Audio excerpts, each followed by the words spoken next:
ये एप्लीकेशन है, मेरा भी नहीं है। हम चुनाव कैसे लड़ेंगे? बिहार में नवंबर तक विधानसभा चुनाव हो सकते हैं। इससे पहले बिहार में एक मुद्दा जो लगातार चर्चा में बना हुआ है, वो मुद्दा है वोटर वेरिफिकेशन का मुद्दा। चुनाव आयोग ने बिहार में एसआईआर का पहला ड्राफ्ट रिलीज कर दिया है। इस ड्राफ्ट के बाद राजनीतिक हलचल तेज हो गई है। बिहार में फर्जी वोटरों की लिस्ट में बड़ी संख्या में कटौती हुई है, जिसका परिणाम है कि विपक्ष अब इस प्रक्रिया पर सवाल उठा रहा है। इस वोटर वेरिफिकेशन लिस्ट का पहला ड्राफ्ट रिलीज होने के बाद तेजस्वी यादव ने दावा किया कि उनका लिस्ट में नाम नहीं है, वो चुनाव कैसे लड़ेंगे। तेजस्वी के इस बयान ने जैसे तूल पकड़ा, वैसे ही चुनाव आयोग भी एक्शन में दिखा। चुनाव आयोग ने बिहार वोटर लिस्ट की एक कॉपी जारी की और पाया कि तेजस्वी का नाम लिस्ट में है। आइए बताते हैं कैसे भारत में चुनाव आयोग जैसी संस्था पर सवाल खड़े किए जा रहे हैं। क्या ये कोई साजिश है? आइए विस्तार से समझते हैं। दरअसल बिहार के पूर्व उप मुख्यमंत्री तेजस्वी यादव ने दावा किया है कि उनका वोटर लिस्ट में नाम नहीं है। तेजस्वी यादव के इस दावे के बाद चुनाव आयोग ने एक लिस्ट जारी की है, जिसको लेकर तेजस्वी ने कहा कि चुनाव आयोग के इस पहले ड्राफ्ट में तो मेरा नाम भी नहीं है। जब मैंने अपना नाम चेक करने की कोशिश की तो वहाँ नो रिकॉर्ड फाउंड का मैसेज आया। अब ऐसे में जब वोटर लिस्ट में मेरा ही नाम नहीं है तो मैं चुनाव कैसे लड़ूंगा। हालांकि तेजस्वी ने जो EPIC नंबर बताया था और जो चुनाव आयोग ने जारी किया है, दोनों अलग अलग हैं।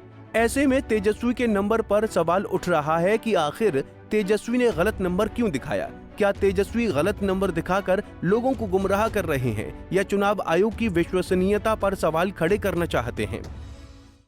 यही है ना मेरा। ये एप्लीकेशन है, मेरा भी नहीं है। हम चुनाव कैसे लड़ेंगे? अभी तो देखिए, ये चुनाव आयोग का एप्लीकेशन है और मेरा EPIC नंबर हमने इसमें डाला है। EPIC नंबर अगर आप चाहें तो हम बता भी दें।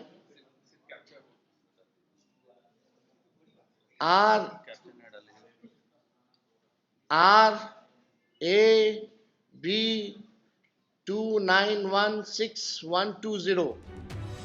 वहीं नेता विपक्ष राहुल गांधी भी दावा कर रहे हैं कि उनके पास चुनाव आयोग के खिलाफ कुछ ऐसे सबूत हैं जिससे चुनाव आयोग को एक्सपोज करेंगे। उनका मानना है कि चुनाव आयोग बचा ही नहीं है। नेता विपक्ष ने कहा कि मध्य प्रदेश में उन्हें लोकसभा चुनाव में वोटर प्रक्रिया पर शक था। महाराष्ट्र में और बात आगे बढ़ी।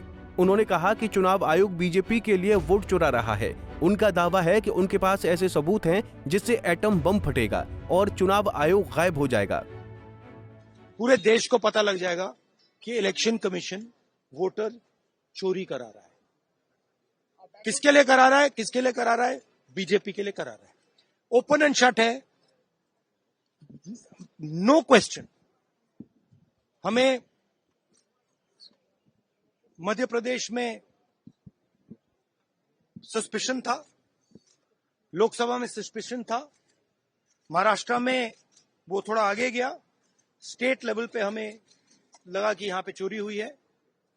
वोटर एडिशन हुआ था, 1 करोड़ वोटर्स ऐड हुए थे।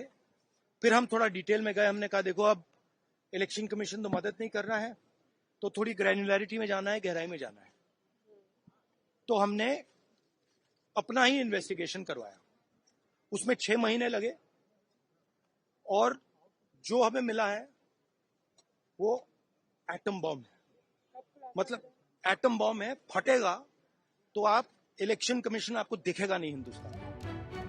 इस पर चुनाव आयोग ने एक ट्वीट कर इसे फेक करार दिया है। अब सवाल ये उठ रहे हैं कि आखिर चुनाव आयोग क्यों विपक्ष के निशाने पर है, वो भी तब जब भारत में हाल ही में झारखंड के चुनाव में कांग्रेस समर्थित इंडिया गठबंधन की जीत हुई है। ऐसे में सवाल है कि आखिर चुनाव आयोग पर ये राजनीतिक दल क्यों आरोप लगा रहे हैं और चुनाव आयोग इन आरोपों के जवाब में कोई मजबूत कदम क्यों नहीं उठा रहा है। ऐसे में क्या चुनाव आयोग के इन आरोपों को खारिज करना उचित है या आने वाले समय में विपक्ष चुनाव आयोग के खिलाफ कानूनी कार्रवाई का सहारा लेगा? बहरहाल लोकतंत्र में इस तरह के सवाल उठना लाजमी है। ऐसे में इस पर निष्पक्ष जांच होनी चाहिए, जिससे ये साबित हो सके कि हम जिस प्रक्रिया पर विश्वास कर रहे हैं, अपने भविष्य के लिए मतदान कर रहे हैं, वो व्यवस्था कारगर है। विपक्ष को बिना किसी सबूतों के अभाव में इस तरह के आरोपों को लगाने से बचना चाहिए, जिससे चुनावी प्रक्रिया के प्रति संदेह उत्पन्न हो। फिलहाल के लिए इस खबर में इतना ही। देश और दुनिया की बड़ी खबरों के लिए देखते रहिए पंजाब केसरी टीवी। हमसे जुड़े रहने के लिए हमारे YouTube चैनल को सब्सक्राइब करें और नई वीडियो की नोटिफिकेशन के लिए बेल आइकॉन को दबाएं।